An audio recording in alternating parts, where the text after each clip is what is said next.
Recently दुनिया की सभी कंट्रीज़ के न्यूज़ चैनल पर बस एक ही न्यूज़ चल रही है, यूक्रेन रशिया कॉन्फ्लिक्ट्स।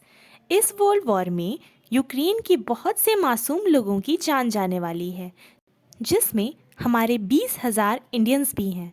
इस वॉर की वजह से स्टॉक मार्केट तो बहुत गंदा क्रैश हुआ है और उसी के साथ साथ इंडिया के पेट्रोल प्राइसेस भी बढ़ने वाले हैं।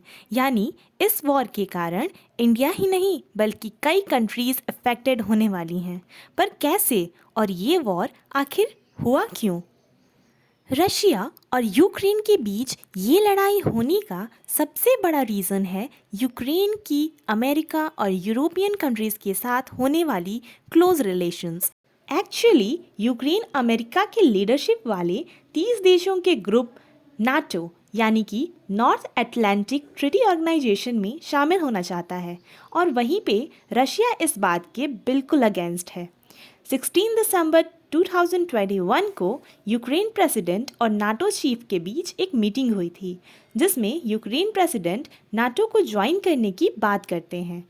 पर उसके बाद रशियन प्रेसिडेंट व्लादिमीर पुतिन ने कुछ दिन पहले ही अमेरिकन प्रेसिडेंट जो बाइडेन से वीडियो कॉन्फ्रेंस के थ्रू एक मीटिंग की और फिर English prime minister Boris Johnson और फ्रेंच प्रेसिडेंट इमैनुअल मैक्रोन से भी बात की और इन सभी से एक ही डिमांड की, यूक्रेन को नाटो में शामिल नहीं किया जाए। और नाटो ने इस बात से साफ इनकार कर दिया। लेकिन रशिया यूक्रेन को नाटो में शामिल क्यों नहीं होने देना चाहता? आखिर इसके पीछे रीज़न क्या है? चलिए जानते हैं। रशियन बॉर्डर के एक साइड यूरोपियन कंट्रीज़ हैं और वहीं एक साइड जापान। ये सभी ही नाटो के सपोर्टर्स कंसीडर किए जाते हैं। वहीं रशिया फिनलैंड के साथ भी एक लंबा बॉर्डर शेयर करता है। फिनलैंड भी एक नाटो को सपोर्ट करने वाली कंट्री है। हालांकि फिनलैंड नाटो का पार्ट नहीं है और अगर यूक्रेन भी नाटो का पार्ट हो गया तो रशिया चारों तरफ से नाटो से घिर जाएगा। यही रीज़न है कि पुतिन यूक्रेन को नाटो का पार्ट नहीं बनने देना चाहते।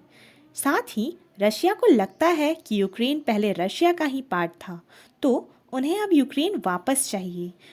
पुतिन ने अपने स्टेटमेंट के थ्रू ये क्लियर कर दिया है कि अगर कोई भी देश यूक्रेन को सपोर्ट करने आया तो उसे उसका परिणाम भुगतना पड़ेगा। रशिया और यूक्रेन के वॉर स्टार्ट होते ही उसके यूक्रेन पे अपने इम्पैक्ट दिखाना शुरू कर दिया है। दुनिया भर के शेयर मार्केट क्रैश हो गए हैं और उनमें भारी गिरावट देखने को मिली है।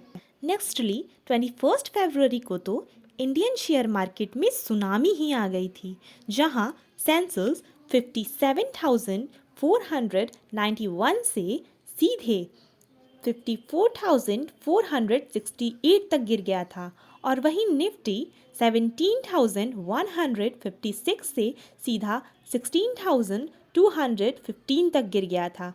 यानी करीब 8 लाख करोड़ों का नुकसान, वो भी बस 2 दिनों में।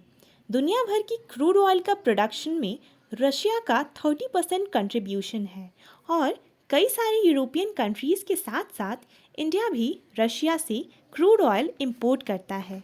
यानी इस रशिया यूक्रेन वॉर की वजह से पूरे वर्ल्ड में क्रूड ऑयल की सप्लाई को नुकसान होगा, जिससे पूरी दुनिया में इसकी कीमत आसमान छूने लगेगी। 7 सालों में पहली बार इंटरनेशनल मार्केट में क्रूड ऑयल की कीमत $100 पर बैरल हो गई है।